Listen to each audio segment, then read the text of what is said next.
दोस्तों, स्वागत है आपका विद्यावती एकेडमी में। मैं विवेक और आप लोग देख रहे हैं आज का एक महत्वपूर्ण सीरीज जो कि उत्तर प्रदेश संयुक्त बीएड परीक्षा होने वाला है। तो उस परीक्षा में जीएस जो पोजीशन है वो 50 प्रश्नों को कवर करता है। तो मैं 25 क्वेश्चन का एक सीरीज आप लोगों के सामने लेकर के आ रहा हूं।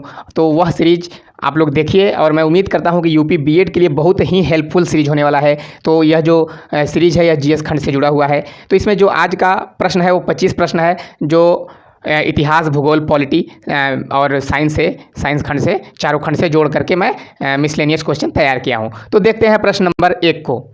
प्रश्न नंबर 1 कह रहा है कि पहले न्यूक्लियर रिएक्टर के निर्माण का श्रेय किसको जाता है। प्रश्न नंबर 1 कह रहा है कि पहले न्यूक्लियर रिएक्टर के निर्माण का श्रेय किसको जाता है। ऑप्शन नंबर ए कह रहा है Niels Bohr, option number B कह रहा है फर्मी, ऑप्शन नंबर सी कह रहा है आइंस्टाइन और ऑप्शन नंबर डी कह रहा है ओपेनहाइमर। तो इसका जो सही उत्तर है दोस्तों वो हो जाएगा option number B Fermi. Option number B Fermi. देख लेते हैं प्रश्न नंबर 2 को। प्रश्न नंबर 2, रविंद्रनाथ टैगोर द्वारा लिखित कहानी का नाम क्या है। प्रश्न कह रहा है कि रविंद्रनाथ टैगोर द्वारा लिखित कहानी का नाम बताइए। पहला है ऑप्शन नंबर, थोड़ा सा मैं इधर हट जा रहा हूं क्योंकि प्रश्न लंबा है। ऑप्शन नंबर ए कह रहा है unto the last, option number B कह रहा है कि अल बलाग, ऑप्शन नंबर सी कह रहा है आकाश और ऑप्शन नंबर डी कह रहा है काबुली वाला। तो इसका जो सही उत्तर है वह हो जाएगा ऑप्शन नंबर डी काबुली वाला। यह रविंद्रनाथ टैगोर द्वारा लिखित कहानी का नाम है। प्रश्न नंबर 3 को देख लेते हैं कि सिंधु घाटी सभ्यता का सबसे महत्वपूर्ण लक्षण क्या था। जो सिंधु घाटी सभ्यता है उसका सबसे महत्वपूर्ण लक्षण क्या है। ऑप्शन नंबर ए कह रहा है कि दग्ध ईंटों से बनी इमारत। दग्ध मतलब कि एक अधपक्की, आधा कच्ची और पक्की, दग्ध ईंटों से बनी इमारतें। ऑप्शन नंबर बी कह रहा है कि प्रथम सही कमान, ऑप्शन नंबर सी कह रहा है धर्म स्थल और ऑप्शन नंबर डी कह रहा है कला और वास्तुकला। तो इसका जो सही उत्तर है वह हो जाएगा ऑप्शन नंबर ए दग्ध ईंटों से बनी इमारतें। आप लोग सुने होंगे कच्ची और अधपक्की, काली बंगा में भी वही सब देखने को मिलता है। तो अब देख लेते हैं प्रश्न नंबर 4। प्रश्न नंबर 4 कह रहा है कि बुद्ध के उपदेश का संबंध मुख्य रूप से खाली स्थान था। मुख्य रूप से बुद्ध के उपदेश का संबंध किसमें था। एक ही भगवान में भरोसा, मतलब एकेश्वरवादी। ऑप्शन नंबर बी कह रहा है रस्मों का पालन, ऑप्शन नंबर सी कह रहा है विचार और आचार की शुद्धता और ऑप्शन नंबर डी कह रहा है आदर्श पूजा। यदि आप लोगों को इसका उत्तर पता है तो कमेंट करके कमेंट सेक्शन में उत्तर बता दीजिए। बताइए जल्दी से, जो जान रहा है वो कमेंट करके बता सकता है। वैसे हम इसका उत्तर तो अभी आप लोगों के सामने रख दे रहा हूँ। प्रश्न नंबर 4 का जो सही उत्तर है वह हो जाएगा ऑप्शन नंबर सी विचार और आचार की शुद्धता। जो उनके उपदेश का मतलब संबंध मुख्य रूप से है वह आचार और विचार की शुद्धता है। प्रश्न नंबर 5 को देख लेते हैं। प्रश्न नंबर 5 कह रहा है कि वॉल्टेयर थे। वॉल्टेयर एक व्यक्ति का नाम है, वह क्या थे। ऑप्शन नंबर 1 ए कह रहा है कि एक ग्रीक दार्शनिक, बी कह रहा है कि एक ब्रिटिश वकील, सी कह रहा है एक फ्रांसीसी लेखक तथा दार्शनिक, ऑप्शन नंबर डी कह रहा है कि एक अमेरिकी न्यायविद। इसका जो सही उत्तर है 5 का वो हो जाएगा ऑप्शन नंबर बी। क्या हो जाएगा? Option number B. जो वॉल्टेयर थे ना ये एक ब्रिटिश वकील थे। वॉल्टेयर एक ब्रिटिश वकील थे। प्रश्न नंबर 6 हाँ कह रहा है कि निम्नलिखित में से किसका उल्लेख भारतीय संविधान में नहीं है। निम्नलिखित में से किसका उल्लेख भारतीय संविधान में नहीं है। ऑप्शन नंबर ए कह रहा है चुनाव आयोग, बिल्कुल है। ऑप्शन नंबर बी कह रहा है वित्त आयोग, बिल्कुल है। ऑप्शन नंबर सी कह रहा है योजना आयोग, ये तो कुछ गड़बड़ दिख रहा है। ऑप्शन नंबर डी कह रहा है संघ लोक सेवा आयोग यानी यूपीएससी। मतलब ऑप्शन को देख करके आप एलिमिनेट कर लेंगे और जान जाएंगे ऑप्शन नंबर सी इसका सही उत्तर है। योजना आयोग जो है वह संवैधानिक संस्था नहीं है, वह संसद द्वारा बनाई हुई संस्था है। प्रश्न नंबर 7 कह रहा है कि टोंगुब दर्रा भारत को किस देश के साथ जोड़ने का पर्वतीय मार्ग है। जो टोंगुब दर्रा है वह भारत को किस देश के साथ जोड़ने का पर्वतीय मार्ग है। Option A Afghanistan, option B चीन, ऑप्शन सी पाकिस्तान और ऑप्शन डी म्यांमार।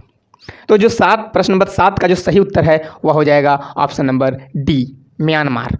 जो टोंगुब दर्रा है वह म्यांमार और भारत को आपस में जोड़ता है। प्रश्न नंबर 8 कह रहा है कि किसी, यहाँ पर लिखा है ना, किसी झील की जिसकी ऊपरी सतह हिमशीतता होकर बर्फ बन गई हो तली पर जल का तापमान लगभग क्या होगा। मतलब इसका कहने का जो प्रश्न है, प्रश्न को अच्छे से पढ़िए। ये कह रहा है कि अधिक ठंडी के कारण किसी झील की जो ऊपरी सतह है उस पर बर्फ जम गई है और नीचे जल है, तो जो नीचे जल है उस जल का टेम्परेचर क्या होगा। ऑप्शन नंबर ए कह रहा है कि -10 डिग्री, ऑप्शन नंबर बी कह रहा है 0 डिग्री, ऑप्शन नंबर सी कह रहा है ऑप्शन नंबर सी कह रहा है 4 डिग्री और ऑप्शन नंबर डी कह रहा है -4 डिग्री। तो इसका जो सही उत्तर हो जाएगा वह हो जाएगा सी, 4 डिग्री। ऊपर तो बर्फ है वो माइनस में है, लेकिन नीचे जो जल है उस जल का जो टेम्परेचर है वह 4 डिग्री सेंटीग्रेड होगा। ऑप्शन नंबर सी जो इसका है सही उत्तर है। प्रश्न नंबर 9 को देखते हैं। प्रश्न नंबर 9 कह रहा है कि निम्नलिखित में से किसमें अपमिश्रण के कारण ड्रॉप्सी रोग होता है।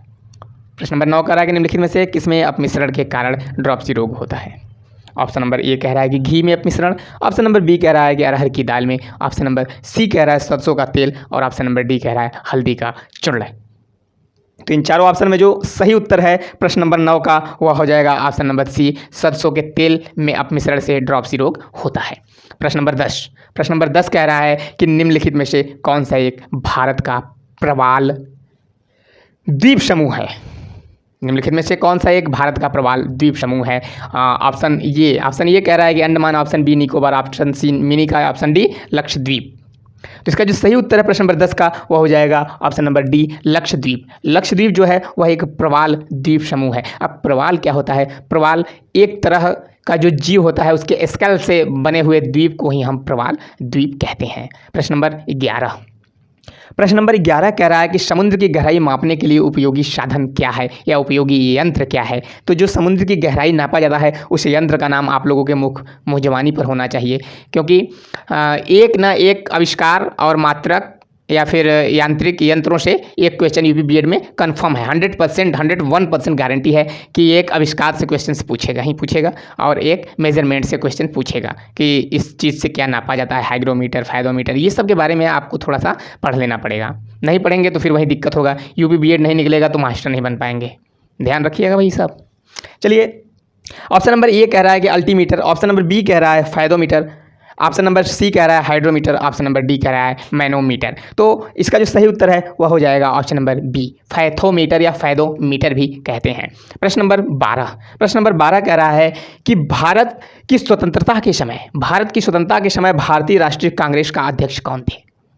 भारत की स्वतंत्रता के समय भारतीय राष्ट्रीय कांग्रेस का अध्यक्ष कौन थे। ऑप्शन नंबर ए कह रहा है Mahatma Gandhi, option number B Pandit Jawaharlal Nehru, option number C J B Kripalani और option number D Sardar Vallabh Bhai Patel. तो इसका जो सही उत्तर है वह हो जाएगा आपका option number C J B Kripalani. जो भारत जब स्वतंत्र हुआ था 1947 में, उस समय जो कांग्रेस के अध्यक्ष थे वह थे डॉक्टर जेपी कृपलानी। प्रश्न नंबर 13 है राजा राम मोहन राय, फिर खाली स्थान है, से संबंधित नहीं थे। तो जो राजा राम मोहन राय थे वह इन 4 ऑप्शनों में से किससे संबंधित नहीं थे। आइए ऑप्शन को देखते हैं। ऑप्शन नंबर ये कह रहा है कि सती निषेध बिल्कुल संबंधित थे, क्योंकि सती प्रथा उन्होंने ही बंद करवाया था। ऑप्शन नंबर बी अंग्रेजी प्रोत्साहन, जी हाँ बिल्कुल अंग्रेजी को प्रोत्साहन देते थे राजा राम मोहन राय। ऑप्शन नंबर सी विधवा पुनर्विवाह, ये तो बिल्कुल सत्य है, क्योंकि विधवा पुनर्विवाह पर वो विशेष ध्यान देते थे, क्योंकि जब सती प्रथा ऐसा हो जाएगा तो महिलाएं विधवा बचेंगी, सती प्रथा का निषेध हो गया तो फिर उन लोगों के जीवन का क्या होगा। तो इसके लिए विधवा पुनर्विवाह पर भी ये अल्टीमेट रूप से कार्य करते थे। ऑप्शन नंबर डी बचता है, वहीं आपका सही उत्तर है संस्कृत शिक्षा, क्योंकि संस्कृत शिक्षा बहुत प्राचीन शिक्षा थी, उस पर उन्होंने ध्यान नहीं दिया। कौन? राजा राम मोहन राय ने। प्रश्न नंबर 14 को देखते हैं और एक यहाँ पर क्या कह रहा है कि फ्रांसीसी ईस्ट इंडिया कंपनी का निर्माण किसके शासनकाल में हुआ था। जो फ्रांस की कंपनी थी फ्रांसीसी ईस्ट इंडिया कंपनी, उसका जो निर्माण भारत में हुआ था वह किसके शासनकाल में हुआ था। ऑप्शन नंबर ए कह रहा है कि लुई 13वां, यह राजा का नाम है, लुई 13वां राजा का नाम है। ऑप्शन नंबर बी लुई 14वां, ऑप्शन नंबर सी लुई 15वां और ऑप्शन नंबर डी लुई 16वां। इसका जो सही उत्तर है वो हो जाएगा ऑप्शन नंबर बी लुई 14वां। ऑप्शन नंबर बी लुई 14वां के समय फ्रांसीसी ईस्ट इंडिया कंपनी का निर्माण हुआ था। प्रश्न नंबर 15 कह रहा है कि महाराष्ट्र में विधवा पुनर्विवाह, विडो रीमैरिज पुनर्विवाह का बात है। यहाँ पर लिखा है ब्रैकेट में कि महाराष्ट्र में विधवा पुनर्विवाह विडो रीमैरिज हेतु अभियान का नेतृत्व किसने किया था। ऑप्शन नंबर ये कह रहा है कि विष्णु परशुराम पंडित ने, ऑप्शन नंबर बी कह रहा है कि BM मालाबारी ने, ऑप्शन नंबर सी कह रहा है गोपाल हरि देशमुख ने और ऑप्शन नंबर डी कह रहा है दादा भाई नौरोजी ने।